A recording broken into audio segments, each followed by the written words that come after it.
Waxy Wednesdays with Wax Romantics. Welcome, everybody, to Waxy Wednesdays with Wax Romantics. This is the much anticipated grunge episode. I'm excited for this. I put on a flannel shirt and I have Seattle as my backdrop. So let's get right into it. I wanted to start by asking each of you what your relationship with grunge music is, if you like grunge, what role it's played in your life. Julian, you want to start? Because I'm curious, Julian, about. Yeah. I kind of know Cam and Keaton's view on it, but I'm interested in hearing yours. Well, so I'm not gonna lie, grunge is not like my main category of listening. Like, it's not what I go to on the daily. I definitely like listened to a lot of grunge when I was growing up, and like music that's grunge inspired, I would say.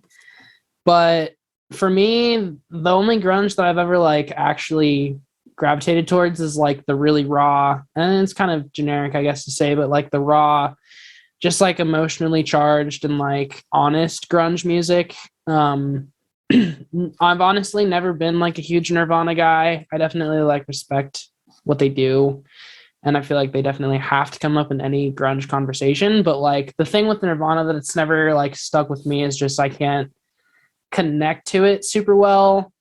And like there's moments of it where I can, but overall, like I think there's other grunge where like on a song by song basis, I like connect to it and I feel like emotionally charged by it. I think that's what's most important about the genre to me, is just like it makes me feel stoked when I listen to it, or like it'll make me feel really like sad sometimes if I need to feel that way, or like just it's good for like emotionally charging you in whatever direction you need to go. Nice. Boy's got on a clean flannel. That thing's clean, dude. Oh, I like those colors. Being impressed. Nice, Keaton dude. talks so the zoom focuses on you. Yeah, I don't know why the background. If I get too close, I just ghost out. Go away. Okay, sorry. No, you're all good, homie. I think that's pretty much all I had to say anyway. Just like feeling emotional, and honestly, like it has given elements of music, like it's inspired music in a lot of ways, and certain elements of grunge have been put into a lot of other genres of music, and a lot of elements of grunge that I love, I've like seen those elements show up in other music after the fact, mostly like production wise, but also like, I mean, just to touch on it, not to like spoil anything, but I fucking love Soundgarden a lot, and like they take like a lot of progressive elements of like songwriting, and I feel like a lot of like desert rock and like stoner rock and shit like that directly tried to emulate like grunge 90s like Soundgarden like proggy writing styles and stuff like that. So yeah. Sure. Cam, you're the youngest. Not that makes like, you know, we were all born too young to be part of grunge and stuff, but you are the youngest, Cam. So what's your relationship to grunge? I feel very similarly about grunge to how Julian feels. I appreciate it, and I definitely enjoy plenty of grunge songs, but I don't have like many on my main playlist. I'm not like going to gravitate towards it when someone's like, oh, what kind of music you into? Like, I'm probably not going to say grunge first or fifth for that matter. But there were a lot of grunge songs I enjoy, and I'm spoiler, like Pearl Jam is still one of my favorite bands, and like, but a lot of their stuff really isn't that grungy. And that's the other thing about grunge. A lot of grunge bands don't release, entirely grunge music. Like, they have a lot of other great hits. But I think you're one of my inspirations for a lot of music, Collin, a lot of my music tastes. So I could definitely thank you for introducing me to grunge. But I definitely went through a pretty fun grunge phase back in the day, where I had a whole grunge playlist, and it was just like Soundgarden, Pearl Jam, Nirvana, and like a couple of like others low key. smaller grunge bands, not even Seattle based or anything like that. It's kind of like mimics that didn't even come out until the 2000s, which I think is the ironic part, that there was that like short grunge kind of rebirth in the early 2000s that went absolutely nowhere. But I think there is some truth to you saying I'm the youngest. Like you guys were, you're all 90s kids and I'm not. So while you're not, you weren't like a teenager or anyone who could technically appreciate it at the time, you were still more influenced it directly than I ever was, I'd say. Well, Kim, you touched on something that I wanted to talk about later on, but like you said that like classic grunge bands didn't release like music later on that was considered grunge, but that's something that's strange about grunge in that, like, I've seen like countless like grunge documentaries and stuff, and that's something like that everyone always says is like that grunge was really like a label just put on it by pop culture and a way to eventually commodify it and turn it into a fashion movement and this whole corporate thing. But even if you look at like the Seattle Big Four, like Nirvana, Pearl Jam, Soundgarden, Alice in Chains, if you heard those bands separately without the context of knowing they're from like a tight-knit music scene in Seattle, it'd be hard to kind of get find a commonality between them other than the fact that it's just kind of like aggressive music rooted in hard rock, and that's something we can talk more about when we do the album reviews.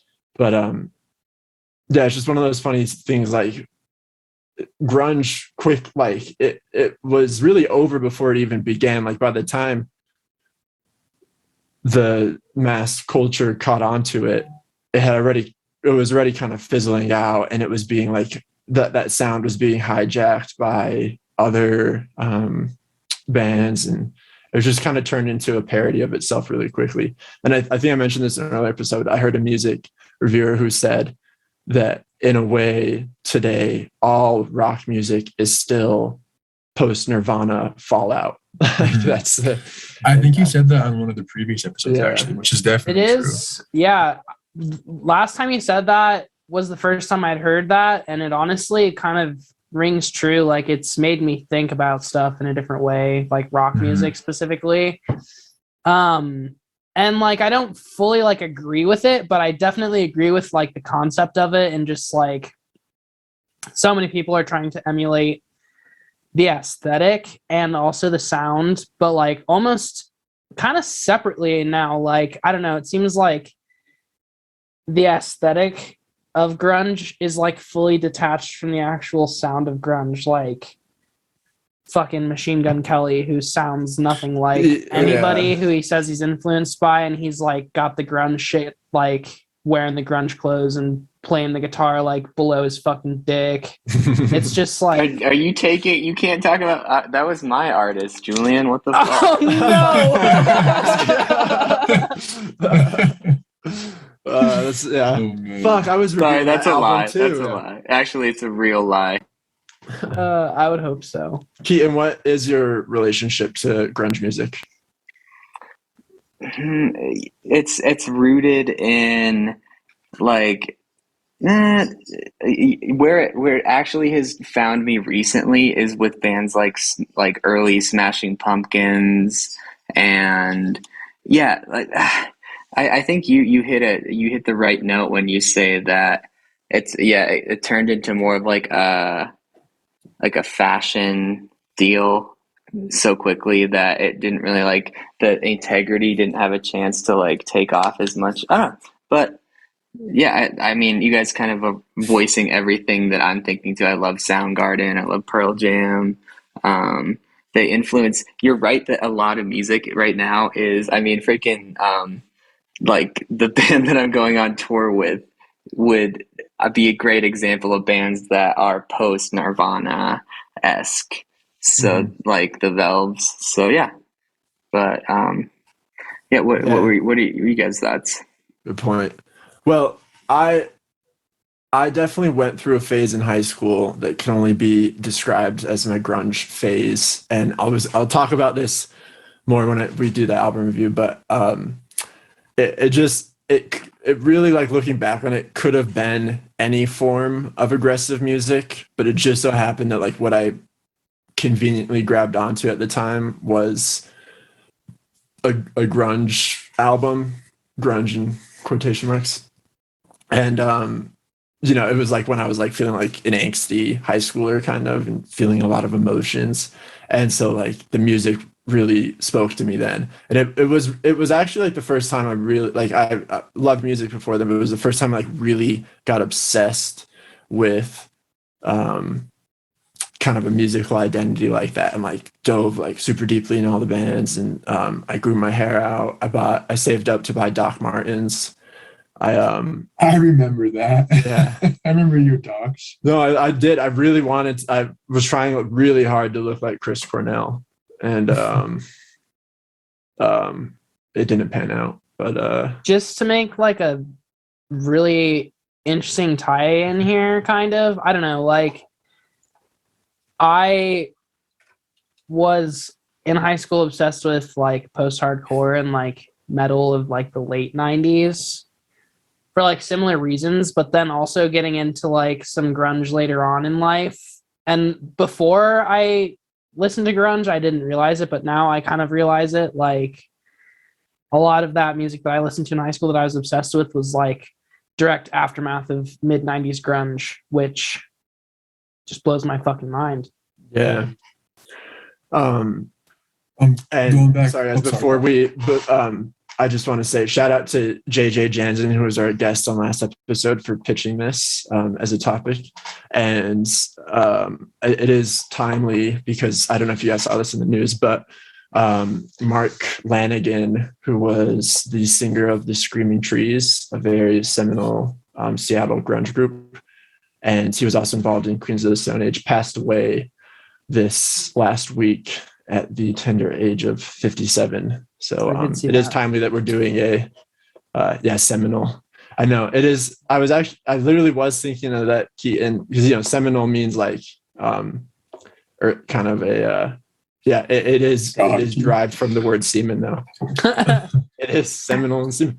But yeah, that's gonna be. We're gonna do a little thing on this podcast every week where we come up with words that are derived from semen, and that will be yeah.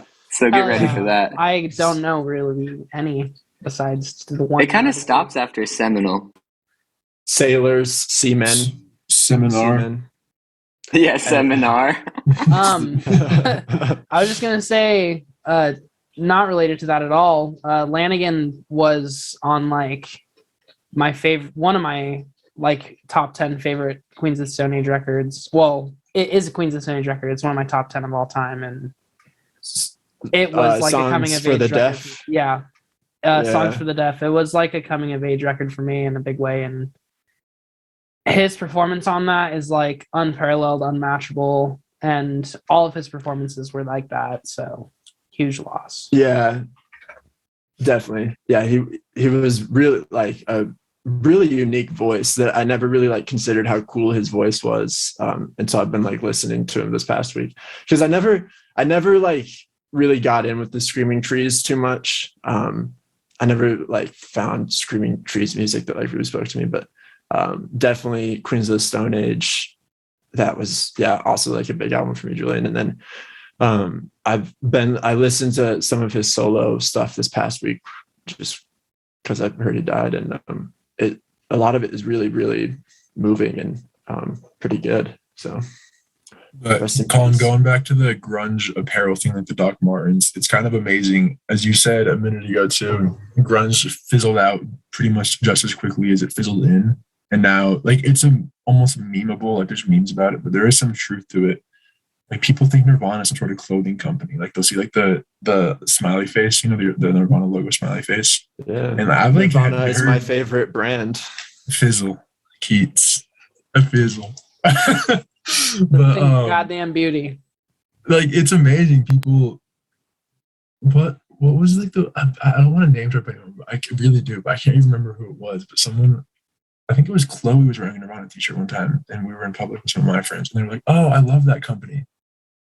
And we were just like, oh my fucking God, this can't be real right now. Yeah, well, Kurt Cobain, like, I think all the major grunge artists came to loathe grunge, but I think Kurt Cobain was the most outspoken about it, how much he like hated that term and how much corporate America like hijacked their scene and everything. Yeah. Okay. Well, before we get into album reviews, I did just coincidentally too, I just finished this book called Total Fucking Godhead, the biography of Chris Cornell. It was at a bookstore near my house and I picked it up and it was really good. I highly recommend it to anybody. It goes through Chris Cornell's entire life. Most of it obviously centered around Soundgarden, but also Audio Slave and his solo work and everything. So yeah, if you guys want to borrow this, let me know. I'll bring it to rehearsal or something. You can borrow it. Get that book in the Lord of the Rings extended edition trilogy. I would like to read that. Yeah, I'll bring it to you, Julian. But it did, as I was going to this episode, I've seen so many there's a lot of great books and documentaries about grunge. So I was wondering if you guys had a favorite, like could be anything, book or autobiography or documentary about anything even close to grunge. No? I can't think of one. I've been reading the David Grohl biography that came out recently. Ooh, nice. Oh, the storyteller, that one? Yes. I just said David Grohl, dude. So that's what my mom says. So that's cool. But I really want to read that too. It's good. He was just on Hot Ones. He does a really good show. That's what. Okay, you guys saw what I sent you this week. Yeah, too, I saw that. We're doing that at some point. It would be fun to do an in-person podcast and do that for sure. Seriously, it's just cool to see. Because Dave talks about what it's like touring with all of his early bands, and the opinion of his dad about his music was really fascinating, and how supportive his mom was, and how it's just, I see a lot of like similarities between him and just like the typical musician, which is so refreshing. It's just a typical person. He's like a real person. Yeah. It's cool. Yeah. I feel like the most respectable thing about Dave Grohl for me is like on that episode of Hot Ones, just how human he is, like about his approach to everything. And like, he doesn't ever say he's like good at anything or like that Foo Fighters is good or like Nirvana was good. Like he's not just like, oh, we're great. Like he admits like the human fault that everybody has, which like for people like us, just like being musicians out there in the world, it's like so nice to hear that. And total side note, but I thought this was a cool like worlds colliding, universes crossing thing, where two of my favorite musical movements of the 90s kind of met. But Dave Grohl played drums, and I think he helped produce Liam Gallagher's new single called Everything's Electric. And it's a great tune. Have you guys heard that one? Mm-hmm. Yeah, he did, I think, produce that. You're right. Yeah. Anyways, we'll definitely have a Britpop episode one of these days. And maybe a whole Oasis episode. Damn. I can't. I'm going to call in sick to that one. Is it because you don't like Britpop or you just... Yeah, Keaton said that's my wheelhouse. Definitely, I'm a Britpop boy. But do you not like Britpop, Julian? Or Julian... That's some right. Technical difficulties. No, sorry, my alarm's going off and I can't reach it. I was just gonna say, I don't like Oasis. Okay.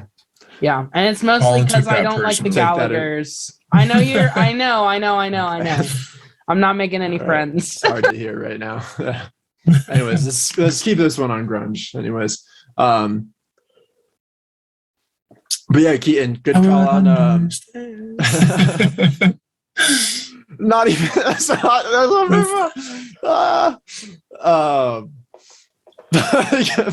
Fuck you. Anyways, that's Third Eye Blind, motherfucker. No, that's not even Third Eye Blind. Who does that song? That's Jim No, I think it Carrey is and Third Eye Yes Blind. Man, bro. What the fuck are you talking about? Anyways, good call on the storyteller. I do want to read that book. I'll throw out a few because, like I said, I've seen so many. I just watched. There's this show that Vice did. It's on Hulu. It's called The Dark Side of the '90s, and they did a grunge episode. Not really worth. It was like just every like cliche about grunge. That It's about overdoses and shit. In a 60-minute episode. Okay, 16 minutes. A little Really bit. short. No, 60. Sorry. Oh, okay. It's a weird length. And then one of my personal favorites is Cameron Crowe did a documentary about Pearl Jam called PJ20 that was released on like Pearl Jam's 20th anniversary, and that's a really good one. It dives like super deep into Pearl Jam and a lot of the other grunge bands and everything. And then have you guys seen the movie Singles? This isn't a documentary, but it's a movie that came out. Okay, Cameron Crowe directed it. It's with Matt Dillon, the actor, and Matt Dillon is in this. It's set. Matt Dillon is in this grunge band in Seattle. Cameron Crowe directed it like right when all these bands like Soundgarden and Pearl Jam were taking off, and so there's a lot of cameos by famous grunge musicians. Actually, Chris Cornell was slated to star in it, or Cameron Crowe wanted him to star in it, but Chris Cornell wasn't comfortable acting, so he just has like a cameo. But Matt Dillon is in this band called Citizen Dick. It's like a Seattle band, and it's like a stupid kind of romance movie, but it's fun to watch. I think it's worth a watch. But anyways, I just looked up that Singles movie and I clicked on the reviews section, and it's pretty funny. When you look up Singles reviews, it's all just top 5 dating site reviews 2021. It's pretty good. I also just Googled Citizen Dick on my computer, and this says they got a 7-inch release for Record Store Day in 2015. Yeah. So now I know what to get you for your birthday. That'd be great. Chris Cornell actually he did like a lot of music. Chris Cornell did a lot of the music for Singles, and his song Seasons, it's like one of his more famous solo songs, but he originally wrote Seasons for Singles, which I thought was interesting. But anyways, anything else grunge related you guys want to talk about before we jump into the album? I mean, I kind of want to save every, stuff for my album, but if you guys, I'm happy to keep Okay. Let's go on the spitballing. album review. Let's do it. Okay. I know for reasons we won't say that I have to go before Cam, but I don't know. Keaton, you want to go first? Yeah, fuck it. I mean, I'm happy to. I know you guys are gonna. I mean, you've already mentioned Soundgarden, Pearl Jam, and a lot of the staples. So I guess as you guys were chatting about that, I kind of like audibled from what I was really originally going to chat about. And I mean, since nobody's brought up like Rage Against the Machine, it would be really cool to mention. I mean, my favorite album of theirs is the Battle of Los Angeles, which has like, Testify and like a handful of other really sick tracks. But they were on the tail end of the grunge scene. And yeah, you're so right. Like one of you guys mentioned how, like it was kind of over before it started. But then there was people that were able to encapsulate the whole grunge vibe. While saying fuck you to the commercial aspect of it. So I mean, I don't know, and I think I see a lot of Tom Morello in Collin and his approach to music. So I think wow. it's Thanks, no, man. straight Yeah. up, dog. Like since day one. That's a good So compliment. I mean, well, because you guys are both it just, you can tell just when Tom Morello talks, his his intelligence is just through the roof. And so you guys approach your instrument in such a like, it's a still creative way, but it's a calculated creative way. It's very cool. So yeah, I'm curious to see what, how you keep developing in all you guys. But it's yeah, so I brought up Rage Against the Machine. Got to talk about Chris Cornell. He's like one of his if I were to talk about my favorite vocalists ever and people that probably didn't have the healthiest vocal technique. But and there's times where you can see Chris has sang out his voice, and there's some recordings of live recordings of his that are just like maybe not 100%, maybe not amazing, but when he is really great and when his voice is healthy, it's incredible. So I mean, those are my kind of hot points right there, and I'm happy to pass the mic to somebody else. Yeah, no, that's cool because I think Rage definitely deserves a spot in the grunge pantheon, especially since Chris Cornell ended up just replacing Zach De La Rocha essentially as their singer, and thus began Audio Slave. So there's definitely a camaraderie there. And I feel like also Soundgarden and Rage Against the Machine like played off of each other in a lot of weird ways. They like took cues from each other. Mm-hmm. Yeah. Julian, you want to go next? Sure, I'll go. Since I think I know what your album review is. It's related to that. So yeah, I guess it's good that I'm going next because Keaton just finished with Chris Cornell, and Chris Cornell is also one of my favorite vocalists of all time for like the same reason. He's not by any means like a conventional singer. He doesn't take a conventional approach to like singing or songwriting, but he's like, to me, just one of those people that outlived his ness. I don't know if that makes sense, but like he didn't just like write songs about bullshit. Like he wrote songs about like who he was and what he was experiencing, and like it was real and it was just raw and honest and like vulnerable. And so the album that I picked was a Soundgarden album. My favorite Soundgarden album, which is Down on the Upside. The reason why it's my favorite one is because I think it takes all of my favorite elements of grunge and like brings them to the forefront of a full album.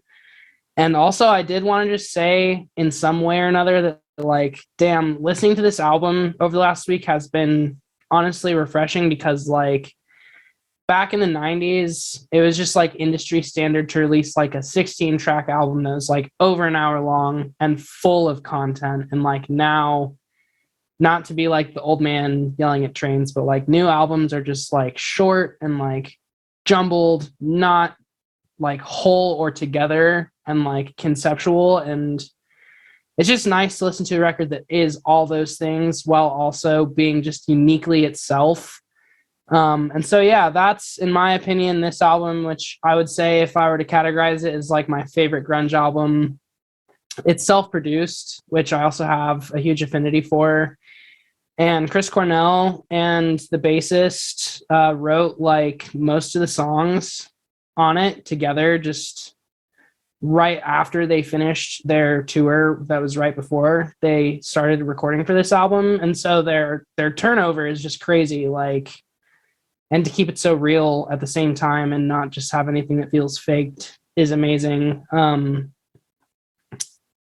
And yeah, I don't know, just to keep it like short and sweet, like this album has like a lot of proggy elements, in my opinion, like mixed meters, and like I think that it like kind of revolutionized drum production in a way. Like it brought drums to like the forefront of the mix for like maybe one of the first times besides like Nirvana. And it refocused on like just making music like raw, like the bass is raw, the guitars are raw, the drums are raw, but like nothing is overdone, nothing is like hurting your ears. It's all like clean, and the production value is incredible. I think it still holds up to today like amazingly. It's a little quiet, but like what are you gonna do? And then the other element is just like it's way melodic. Like I think it has a huge focus on melody over like most of the other grunge, which is just focused on like a rhythmic, like fucking repeating anger.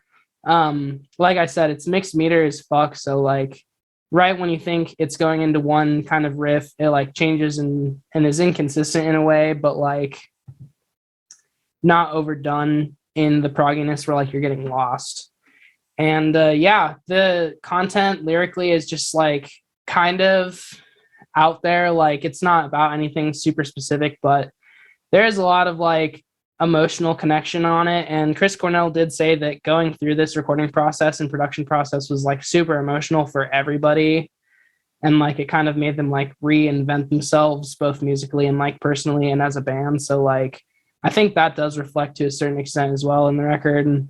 And yeah, the only other thing I would say is like kind of I said before, but like a lot of the music that I love, I would say is like directly influenced by this record, both production wise and like just anything from like the guitar tone to like the fact that like they mixed meters so much or like, you know, had weird bridges. Like they took a lot of things and like made them like the new standard for like heavy music, which I fucking respect. And also, just to end on Chris Cornell again, the dude was amazing and he deserves like hella respect. So yeah, that's pretty much it. I think that, oh, my last comment was guitars be slapping.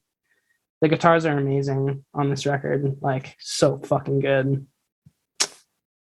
Absolutely, man.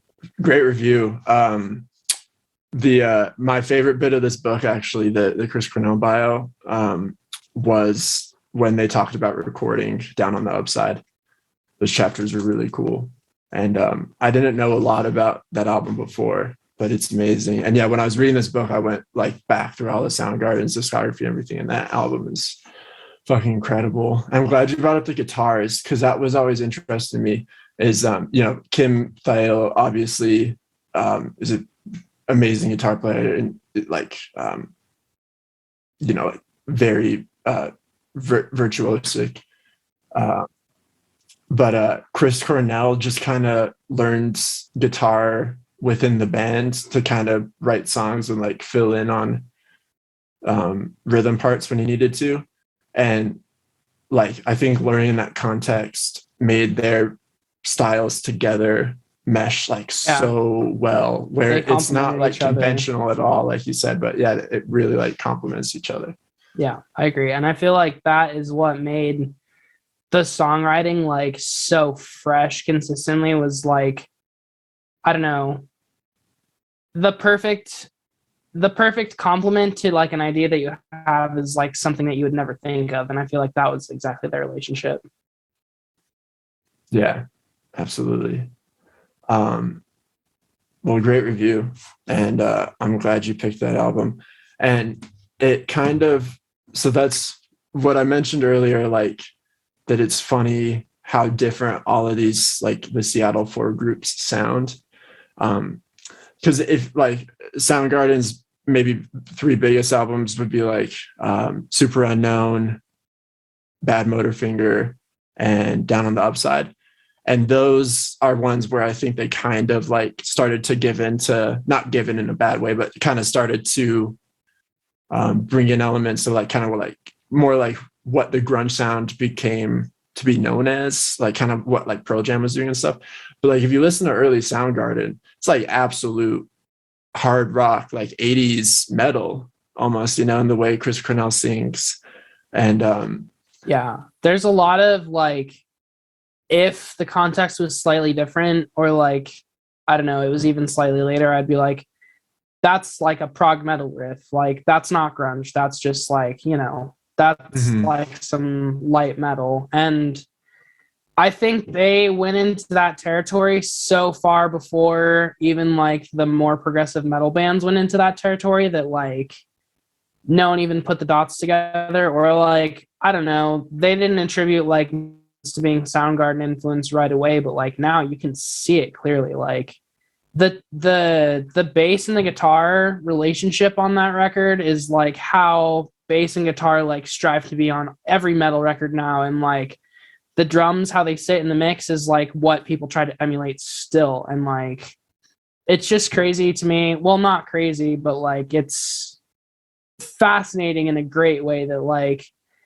these two things can play off of each other in such a way, because I love them both for their own unique things, but like they're both building towards this greater like idea. And yeah, it's cool to think about. I'm not as into Soundgarden as you guys are, and like I still appreciate them, of course, but on just your first listen, what you said, Julian and Colin, of course, that guitar bass relationship is so well developed and so great. And that's one thing I remember most about Soundgarden, despite my lack of listening to them, is just that relationship. And it is really cool to hear and see that performed, especially for an older band, and how that's now influenced the modern age of like the era that it came from. Yeah, and they actually they had two different bass players in Soundgarden, and the original bass player left after the first couple albums. So it's cool. What's his name? Do you remember his name, Julian? The bass player's Ben something, I think, who plays on Down on the Upside. I could run a quick Google search for you.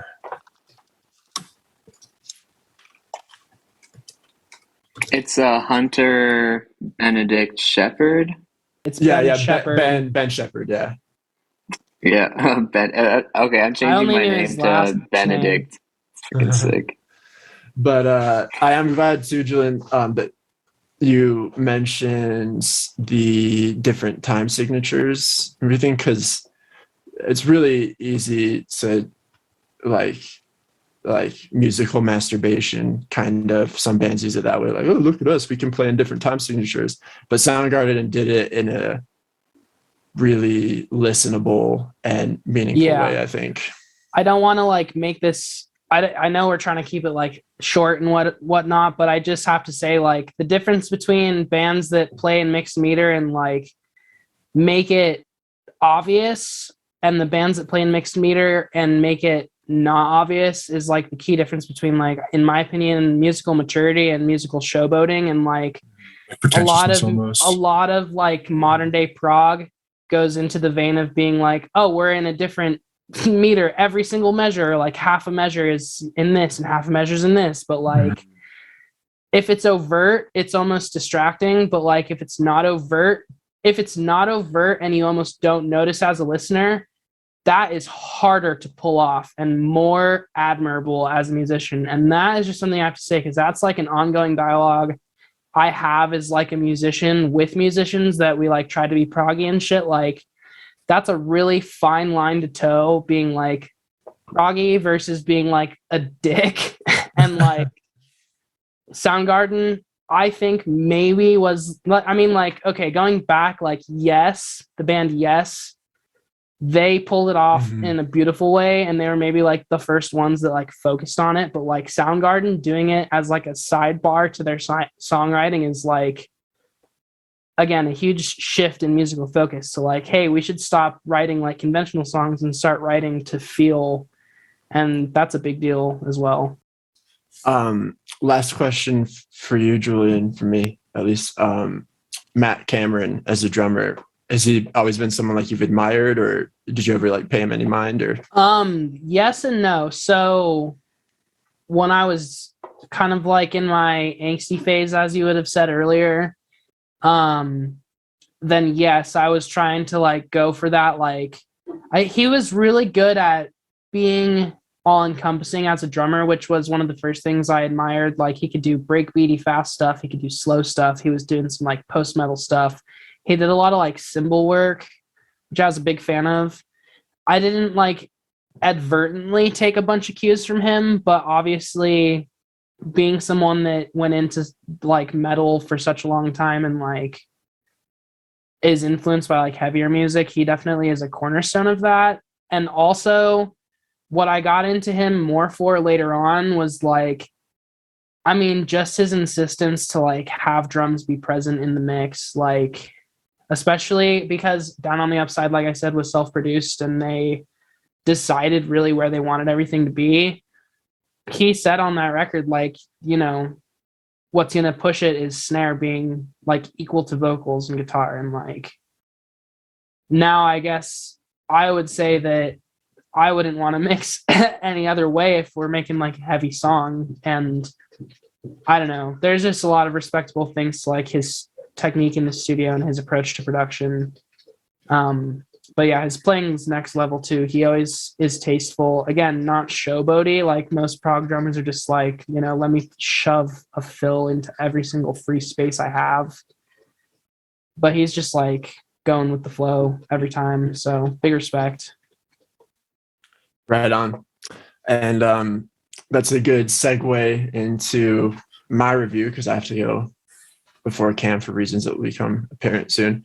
But Matt Cameron also was brought in as the drummer for Pearl Jam, which is who I'm reviewing. And I am reviewing Pearl Jam's first album called 10. And this was, you know, probably an obvious choice if you're like going to do a grunge album. But I mentioned earlier, like what got me into my grunge phase was good joke, Julian.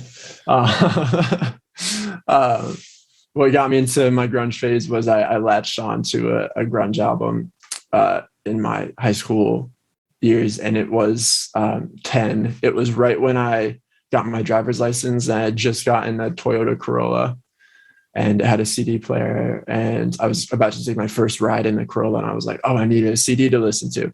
And my dad had this wall of CDs in his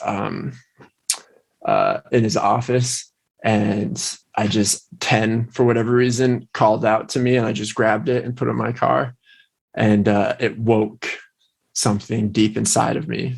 And but no, I do remember like those were weird days, like having my license and I just listened to 10 on repeat and just realized how much I hated the world and how angsty I was feeling.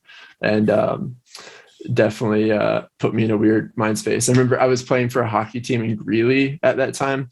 And for listeners, I was living in Fort Collins, and it was almost an hour drive to Greeley that I was having to do every day there and back.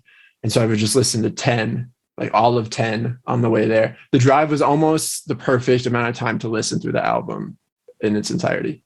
But I would, just listen to 10, and that's what got me into my grunge phase. But anyways, so 10 is Pearl Jam's debut studio album. It was released in August of 1991. Pearl Jam has a really interesting story about how they formed as a group. The founding members were in two huge early grunge bands that everyone thought would blow up, but it fizzled out for various reasons. One was Green River. That band broke up, and then after Green River, the two people it's Stone Gossard and Jeff Ament, who are the good rhythm guitar player and bass player for Pearl Jam. So they were in Green River together. Green River broke up, and then they started a band called Mother Love Bone, which had this amazingly talented singer named Andy Wood. And just as Mother Love Bone was kind of getting their big break, Keaton says, "Rip Andy." He knows. It's very sad.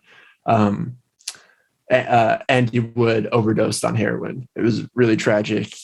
He was kept alive on life support in the hospital for a couple days, and they ended up having to take him off. And actually, Andy Wood and Chris Cornell were roommates for a long time, Seattle, and they wrote a lot of music together. So after a while, obviously Jeff and Stone were devastated, not only because they lost their friend, but it was kind of the second time what they'd been working towards was like ripped away from them. And so it took months and months before they wanted to play music together again. And then two kind of interesting things happened in parallel. One, they did a demo tape that ended up getting into the hands of a surfer stoner dude in San Diego named Eddie Vedder. And also at that same time, they got with Chris Cornell and formed a band called Temple of the Dog, which was a lyric in one of Andy Wood's songs. And it was Temple of the Dog did like a single album that was kind of devoted to Andy Wood, and Eddie Vedder ended up singing on one of those songs called Hunger Strike too. But anyway, so I'll focus on the first part of that story. This demo tape ends up getting into Eddie Vedder's hands in a really cool way. I actually just listened to Eddie Vedder. He has like a short little audiobook on Audible. And I never knew this, but Pearl Jam happened because of a Joe Strummer gig, if you guys can believe that. Do you know anything about this? Okay, it's really cool. So Joe Strummer, obviously from The Clash, one of my biggest musical heroes, he was doing a gig in Seattle.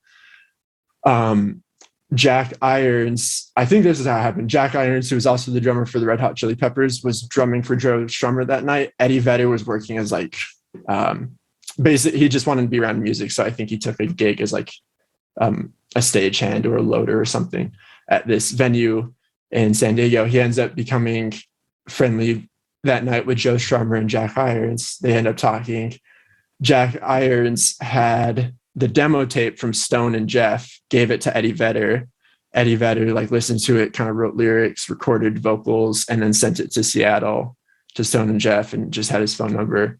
They really liked what they heard. They flew Eddie out. They had this like week together of like writing all these songs. It was this huge creative explosion. And then kind of Pearl Jam was born.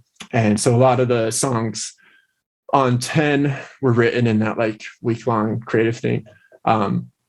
But anyways, the album is called 10 because before they were called Pearl Jam, they were called Mookie Blaylock. And Mookie Blaylock was a professional basketball player. And I think he was like Stone Gossard's favorite basketball player. And so just as kind of a filler name, they were calling themselves Mookie Blaylock.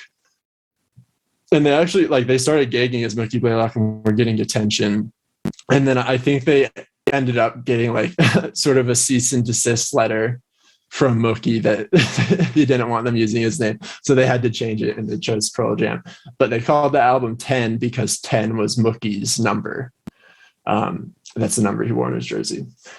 Anyways, so this 10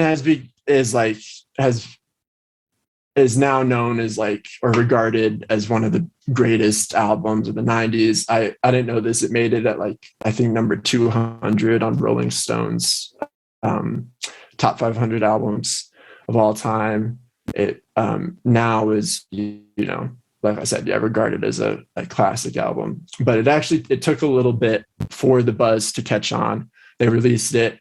It didn't really happen for them for a while. But then as they kind of toured and gained notoriety there, the singles from the album kind of picked up momentum. And there are 3 big singles that probably people are familiar with. Even Flow, Jeremy, those were the 2 big ones. And I think the 3rd single was Alive, another classic song.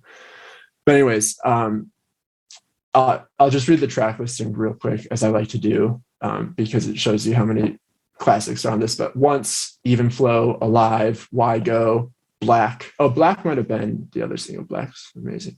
Jeremy, Oceans, Porch, Garden, Deep, Release. And so Eddie Vedder wrote the lyrics for all the songs, and then almost all the songs musically are credited to Stone Gossard, or a combination of Stone Gossard and Jeff Ament.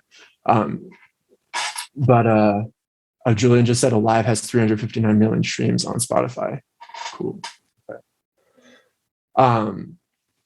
But anyways,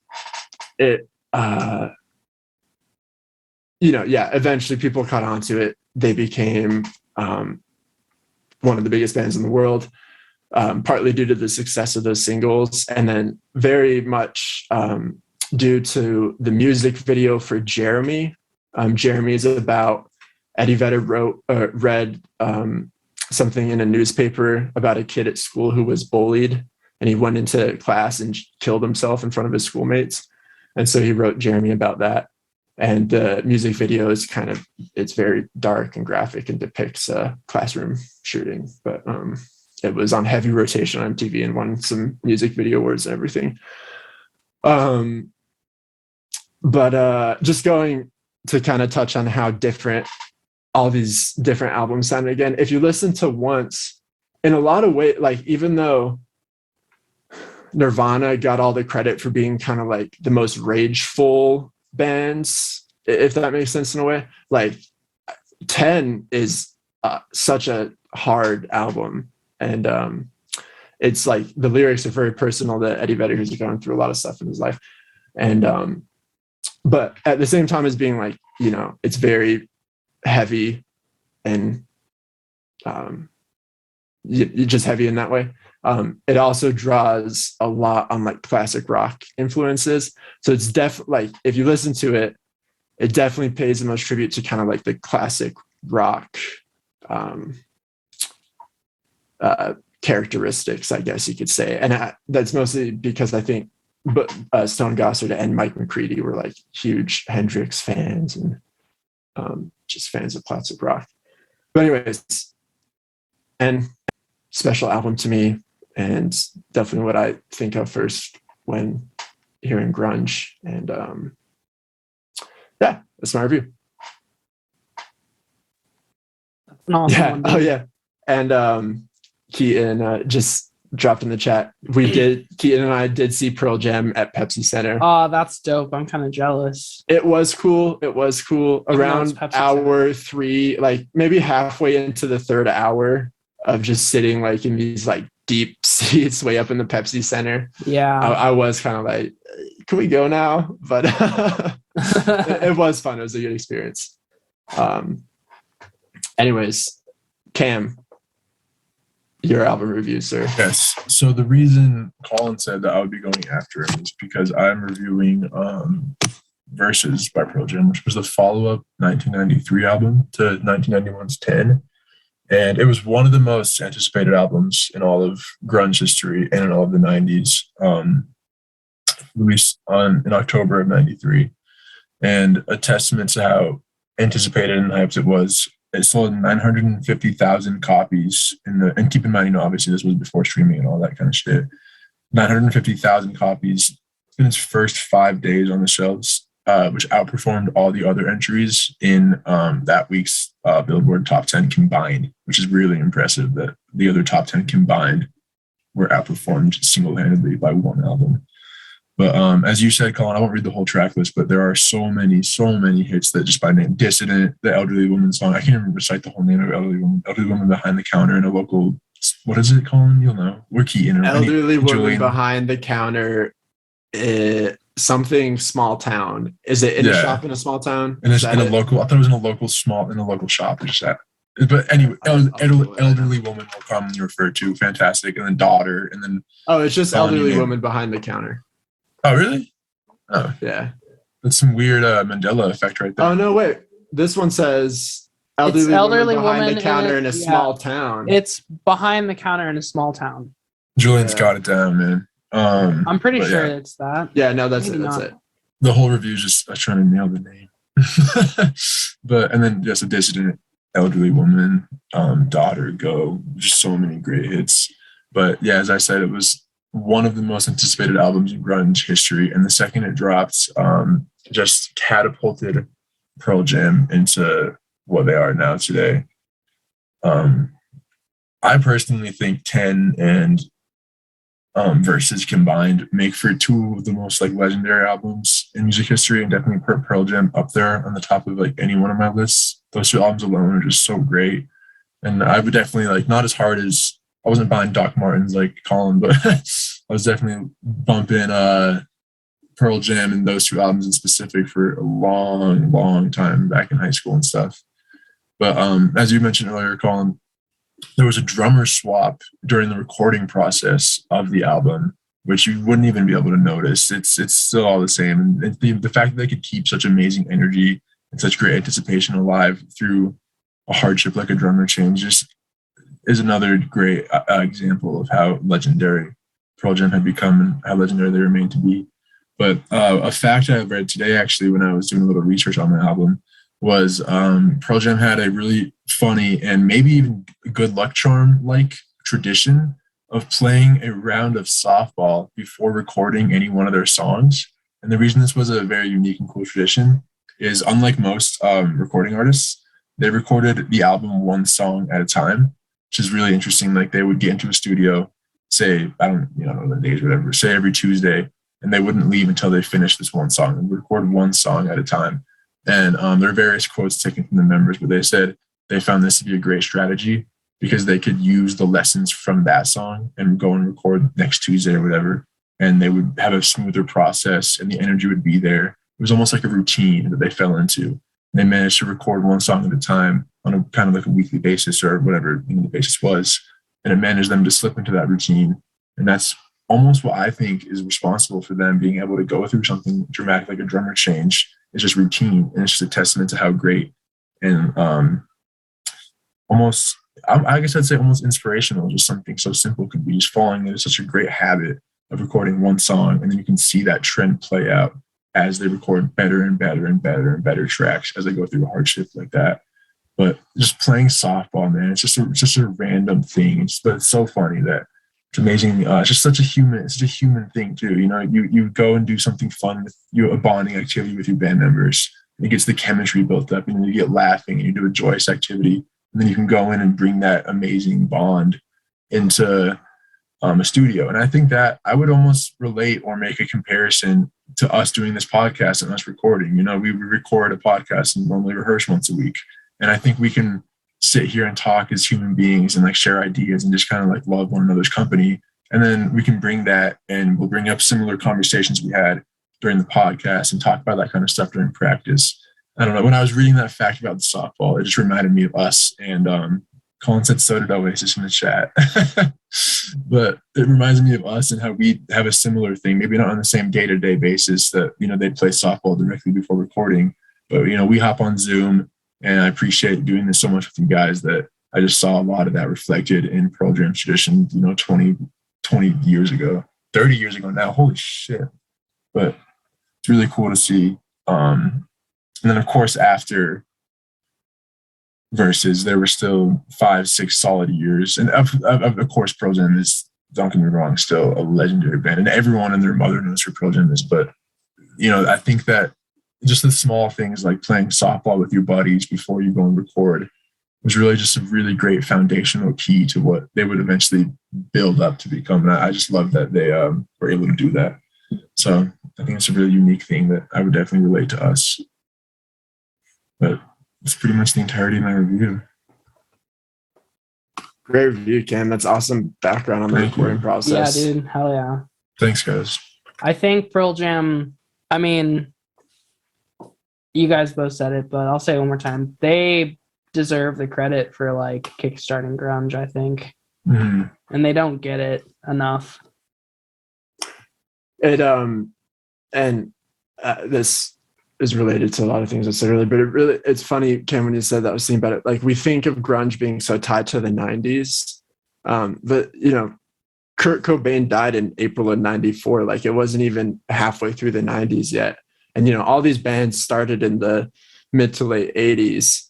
And so, like, if you define grunge as, you know, like, I guess one maybe easy way to define it would be like the time that Nirvana was around, if you want to define it that way. Like, all these bands released a maximum of like 3 albums within that time period, and everything else, you know, post Kurt Cobain. And Yeah. so yeah, it's just funny what a loose classification grunge is. But Waxy reviews, we skipped those this time. I did think about that. 10 out of 10 mine, all around. Mine is called 10. My album's called 10. Yeah, it's 10 Waxys out of 11 Waxys. I'll do 69 out of 10. Actually, 11. Sorry. There it is. I gave mine a 12 out of 13. I give mine a 13 out of 14. See, now we're giving the audience a chance to sit there and do some ratio comparison. You know, Drop they your really Waxy wanna rating in know. the comments. Yeah. And then compare it, make a spreadsheet, send it to us. Say Share racist it. things to each other. in the Based on our comments. evaluations, drop a comment per Please. capita who has the highest album review. Go Yeah. get a T-shirt that we've yet to make. Create an It's coming. NFT of a dolphin for me, please. Yeah, we should do NFTs instead of like merch and stuff. I think that's the next big thing. We gotta have an ICP Oh, yeah. one. It's only Yeah, fitting. I want to make a Fago NFT. Yeah. Can I buy it? That's the next Yeah. crypto Fago coin. Is it actually? It's really low cost and it never really matters. You mean? Yeah. It's just literally soda water. I'm waiting for Taco Bell to get into crypto. Oh my god! I want please. like some fire sauce coin. Yeah. Fire sauce. Yeah. Uncontrollable diarrhea coin. I've already got that. I'm rich on that, baby. I got so much. You need some? Introducing the newest one, Bubble Guts. IBS coin. All right, guys. Any last comments about grunge? I think we had some good. I think I touched on all my major. I know you guys have heard this, but can I say my Chris Cornell story super quickly? My Sure. weird one. So I was the day Chris Cornell died. I was at work. I was working this like weird summer job, and went on my lunch break and opened my phone and saw the news. Called Julia because I was really upset about it, and I needed consoling. And Julia was like, "You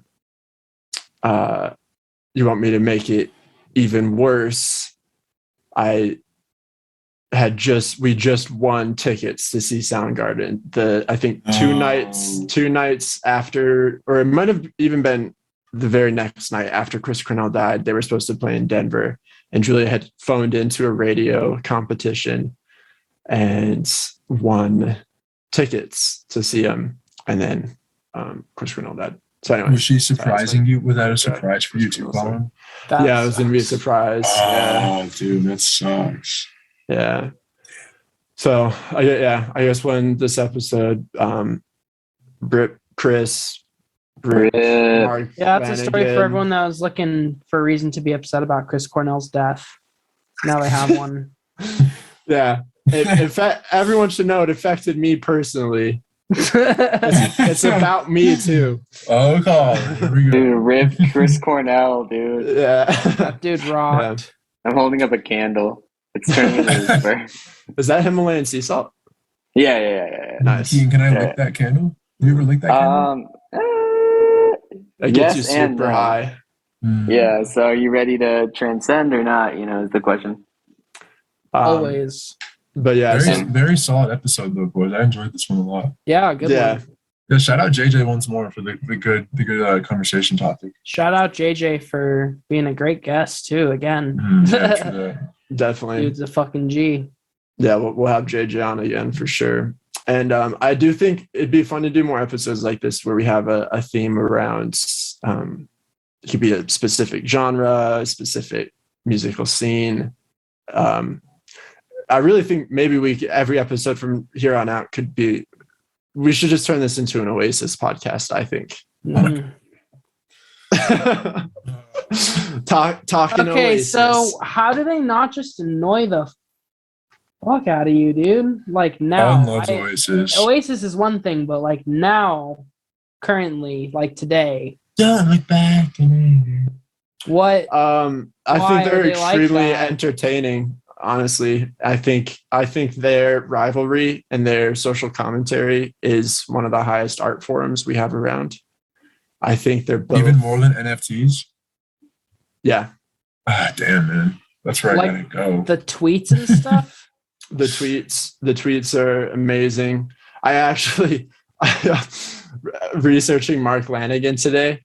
One of the first articles that popped up was about a Twitter flame war between Liam Gallagher and Mark Lanigan a couple years ago, because I guess in Mark Lanigan's bio he said that they were supposed to tour with Oasis, but didn't because Liam Gallagher made fun of their band name, the Screaming Trees.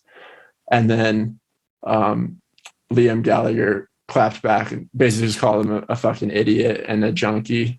And then Mark Lanigan was like, cokeheads are junkies too. It was this hilarious back and forth. But anyways, yeah. I'm gonna convert you, Julian. I'm dedicated to that. I'm gonna get you to like Oasis. Good luck. Julian seems pretty dead set in his ways. I'm not like against Oasis. It's just now the current standing of the Gallaghers. They annoy the fuck out of me. And it makes me not like their music as much because I'm that kind of person. I hold personal grudges. Mm-hmm. I like Liam Gallagher as much as the next, but I just find it whenever I hear the name, I still in my brain the connotation is Shameless, the Gallagher family from Shameless, and the youngest brother's name is Liam. Whenever I hear it, my brain is like I have to force my brain. I'm like, we're not talking about a TV show, we're talking about a real artist here. It's hilarious. Yeah, I know. I thought that was funny. Okay, but anyways, guys. Thanks for a great grunge episode. Yeah, thank you guys. Are we gonna theme next one now or later? Oh yeah, good call. We should do that. Okay. I